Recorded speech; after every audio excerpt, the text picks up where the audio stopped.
लोगों का previous lecture था एनएमआर स्पेक्ट्रोस्कोपी का। उसमें हम लोगों ने एनएमआर स्पेक्ट्रोस्कोपी का एक ब्रीफ इंट्रोडक्शन पढ़ चुके हैं हम लोग, जिसमें हमने कोई भी कंपाउंड एनएमआर स्पेक्ट्रा किन कंडीशंस में शो करेगा, उसका इंस्ट्रूमेंटेशन और किसी भी एनएमआर स्पेक्ट्रा की स्टडी करते वक्त किन किन चीज़ों को हमें देखना होता है उनके बारे में एक ब्रीफ इंट्रोडक्शन पढ़ा था। आज जो हम एनएमआर स्पेक्ट्रा का फर्स्ट पैरामीटर पढ़ने वाले हैं वो है नंबर ऑफ एनएमआर सिग्नल्स।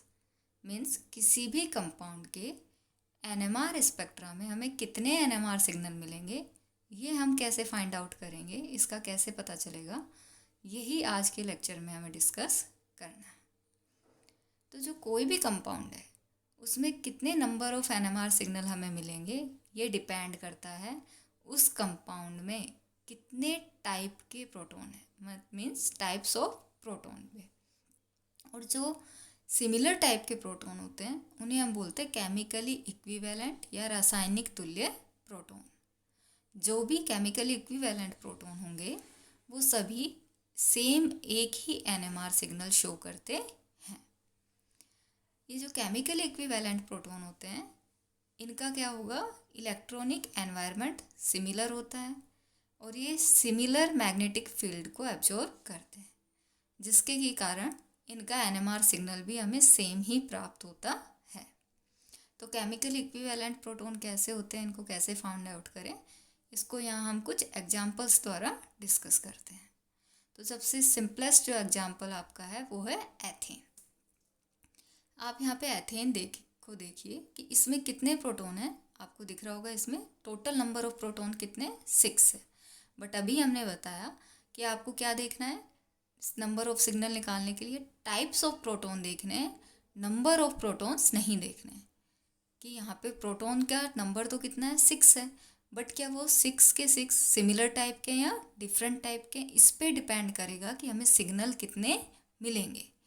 तो देखिए कि जो आपके 6 प्रोटॉन है क्या उनका इलेक्ट्रॉनिक एनवायरनमेंट सेम है, तो उसको देखने के लिए आप इनकी बॉन्डिंग देखिए कि जो भी प्रोटॉन जुड़े हैं क्या उनकी बॉन्डिंग अदर एटम्स के साथ सिमिलर है या नहीं। अगर बॉन्डिंग का पैटर्न सिमिलर है तो उनका इलेक्ट्रॉनिक एनवायरनमेंट भी सिमिलर होगा। तो यहाँ पे देखिए कि यहाँ 2 कार्बन है और हर कार्बन से 3-3 हाइड्रोजन जुड़े हैं थे। तो वो एक कार्बन के हाइड्रोजन जो जुड़े हुए हैं, हाइड्रोजन आपस में केमिकली इक्विवेलेंट है या नहीं है। तो आप देखिए कि जो हाइड्रोजन एक कार्बन पे जुड़े हैं उसकी बॉन्डिंग का ट्रेंड क्या है कि उस कार्बन से 3 हाइड्रोजन जुड़े हैं और वो एक बॉन्ड किसके साथ बना रहा है, कार्बन के साथ। इसी तरह दूसरे मैथिल ग्रुप की बात करें तो उसमें भी सेम ट्रेंड है कि एक कार्बन से कितने हाइड्रोजन जुड़े हैं 3, और वो एक बॉन्ड बना रहा है अनदर कार्बन के साथ।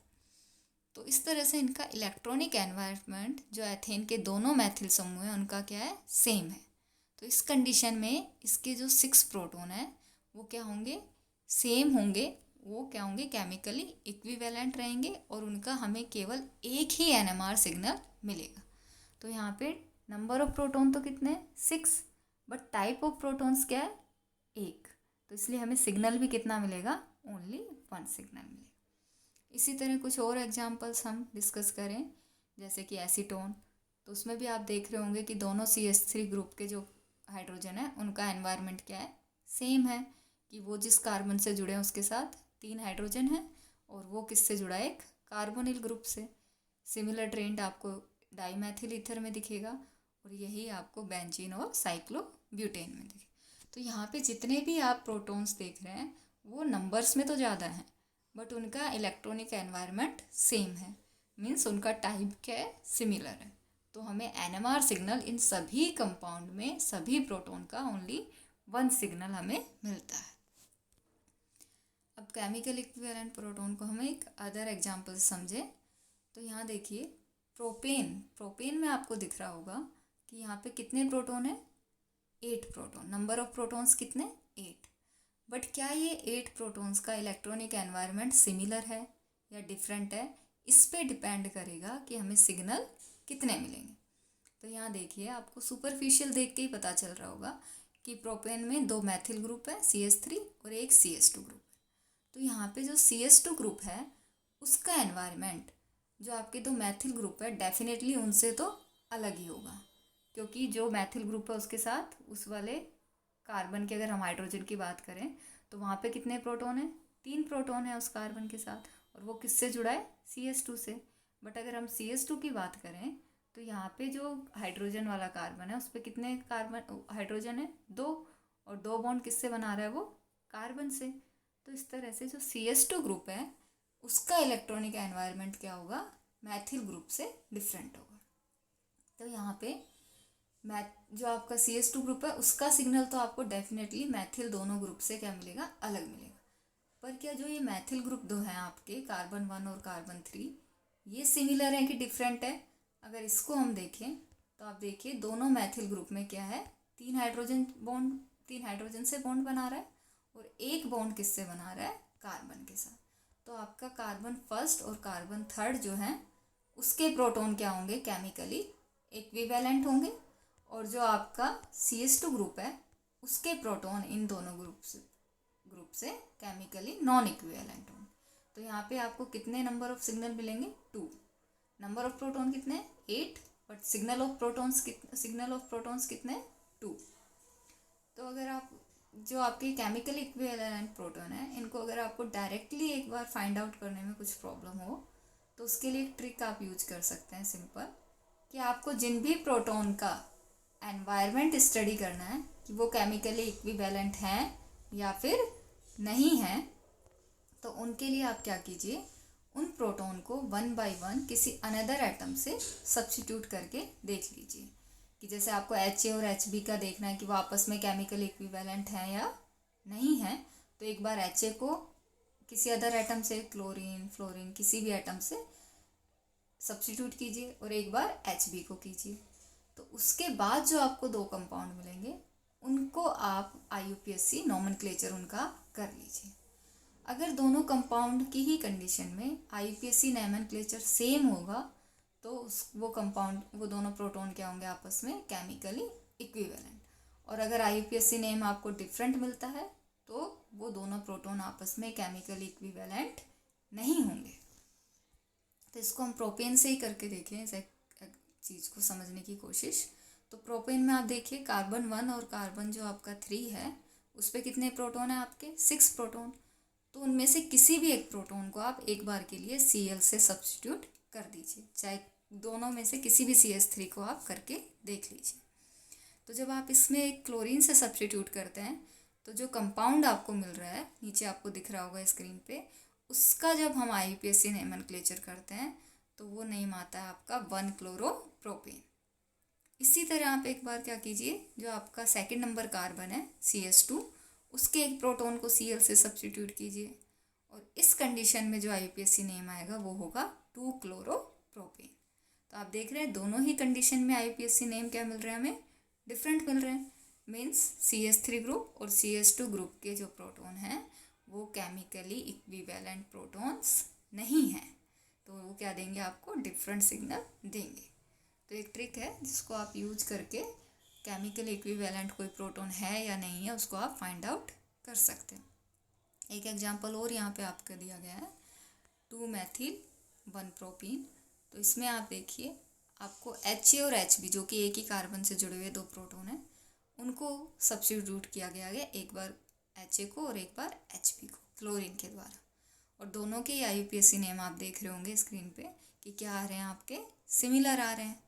तो जब IUPAC नेम सिमिलर है तो HA और HB प्रोटॉन क्या होंगे आपस में केमिकली इक्विवेलेंट और सिमिलर सिग्नल देंगे।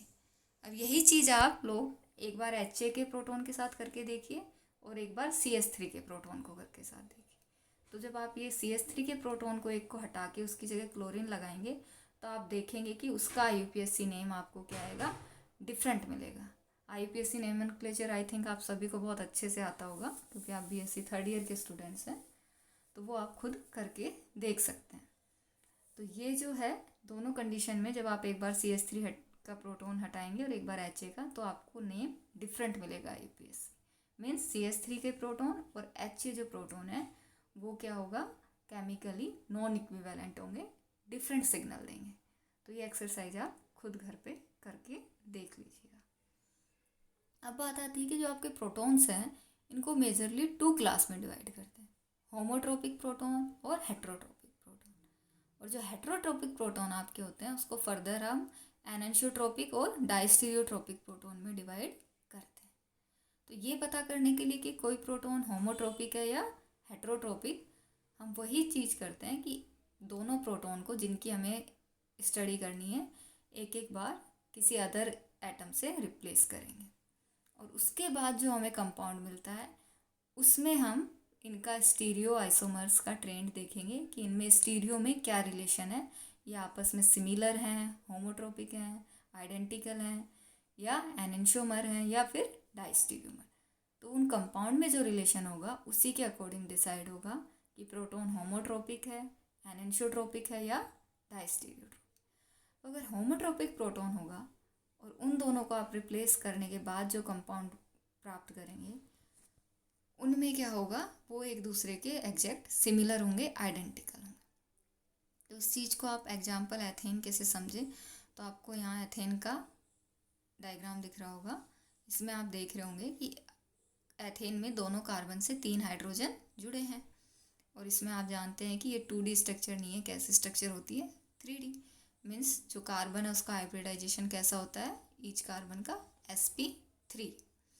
तो इसमें जो आपको ब्लैक लाइन से बॉन्ड दिख रहे हैं वो तो क्या है आपके प्लेन में, और जो आपको ब्लू और रेड लाइन से बॉन्ड दिख रहे हैं वो आपके अबोव और बिलो द प्लेन है। ब्लू वाला आप मान लीजिए आपका बिलो द प्लेन है और रेड वाला आपका अबोव द प्लेन।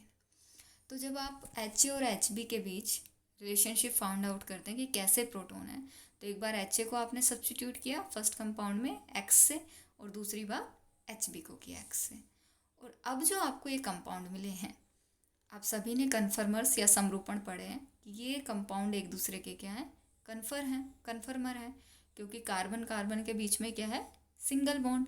तो इनको हम फ्री रोटेशन या मुक्त घूर्णन के द्वारा जब एक कार्बन को घुमाते हैं दूसरे के सापेक्ष, तो हमें क्या प्राप्त होते हैं, इनके कन्फर्मर्स प्राप्त होते हैं। तो ये दोनों कंपाउंड एक दूसरे के क्या है, कन्फर्मर्स।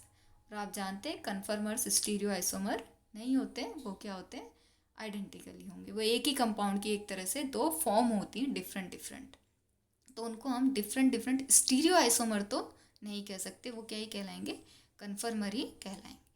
तो एक ही कंपाउंड की 2 फॉर्म है। तो ये जो प्रोटॉन है HA और HB, ये कैसे प्रोटॉन होंगे, आपके होमोट्रोपिक प्रोटॉन होंगे। और जो होमोट्रोपिक प्रोटॉन होते हैं वो सिमिलर NMR सिग्नल शो करते हैं। मीन्स HA और HB का आपको एक ही NMR सिग्नल मिलेगा। इसी तरह जो एनेंशियोट्रोपिक प्रोटॉन होंगे उनमें भी आप वही कीजिए कि जिन प्रोटॉन का रिलेशनशिप फाउंड करना है उनको क्या कीजिए, आप रिप्लेस कीजिए, और जो आपको कंपाउंड उसके बाद मिलता है उसकी स्टडी कीजिए। तो अगर एनेंशियोट्रोपिक प्रोटॉन होंगे तो जो आपको कंपाउंड मिलेगा वो क्या मिलेंगे, एक दूसरे के मिरर इमेज मिलेंगे, और वो एक दूसरे पे सुपर इम्पोजेबल नहीं होंगे। तो ऐसे प्रोटॉन क्या कहेंगे, एनेंशियोट्रोपिक प्रोटॉन। इसी तरह अगर आप डायस्टीरियोट्रोपिक प्रोटॉन की स्टडी करें तो डायस्टीरियोट्रोपिक प्रोटॉन का क्या होगा कि उसमें जो कंपाउंड आपको रिप्लेसमेंट के बाद मिलेंगे वो एक दूसरे के क्या होंगे, डायस्टीरियोमर्स। मीन्स वो एक दूसरे के मिरर इमेज नहीं होंगे। तो ऐसे प्रोटॉन कहलाएंगे डायस्टीरियोट्रोपिक प्रोटॉन।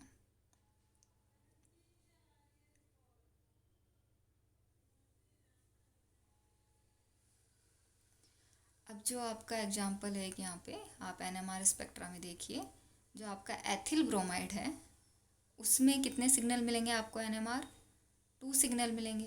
एक मिलेगा CH3 ग्रुप का और एक CH2 ग्रुप का, क्योंकि अभी हमने सिग्नल फाइंड आउट करना सीखा था।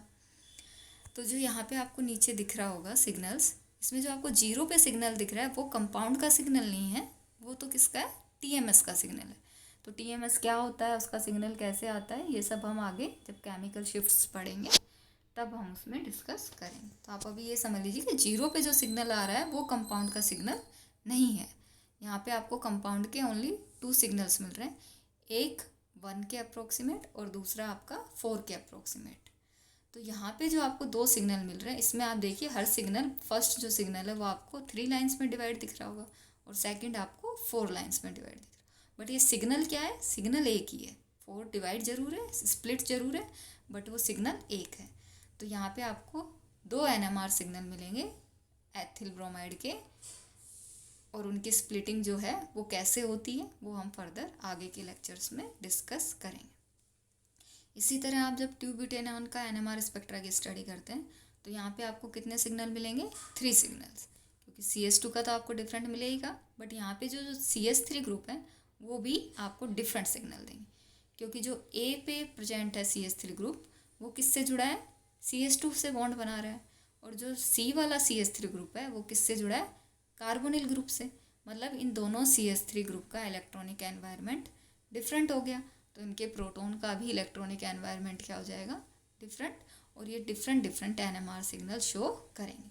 तो यहाँ पे आपको 3 सिग्नल दिख रहे होंगे, 0 को छोड़ दीजिए, 1 के अप्रोक्सीमेट, 2 पे, और एक 2 और 3 के बीच में, और इनकी स्प्लिटिंग को आगे हम डिस्कस कर लें। तो ये आपका था NMR सिग्नल कितने किसी कंपाउंड में मिलेंगे, हम उनको कैसे पता कर सकते हैं। तो इसके लिए आपका जो बेस्ट पॉसिबल वे था ऑनलाइन टीचिंग में वो हमने आपको एक्सप्लेन करने का ट्राई किया है। तो आप इस चीज़ को आगे फर्दर प्रैक्टिस कीजिएगा, क्योंकि जब तक आप इसको प्रैक्टिस नहीं करेंगे खुद से, तब तक आप कितना ही बुक में पढ़ लीजिए, कितना ही कहीं पढ़ लीजिए, आप इस चीज़ को ढंग से नहीं कर पाएंगे कि कितने NMR सिग्नल आपको मिलेंगे।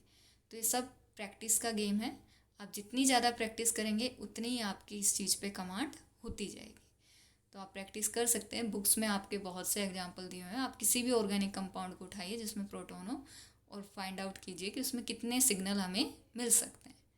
और इसके लिए आपको प्रैक्टिस के लिए एक डिफरेंट असाइनमेंट शीट भी आपको ग्रुप पे शेयर कर दी जाएगी, जिसमें कि आप खुद भी प्रैक्टिस कर लीजिएगा कि कितने NMR सिग्नल हमें इनमें मिल रहे हैं। तो उसके बाद नेक्स्ट लेक्चर में हम लोग फिर केमिकल शिफ्ट को डिस्कस करेंगे, बट आगे का पूरी NMR आपको तभी समझ आ सकती है जबकि आप एक बार के लिए number of signals find out करना सीख लें।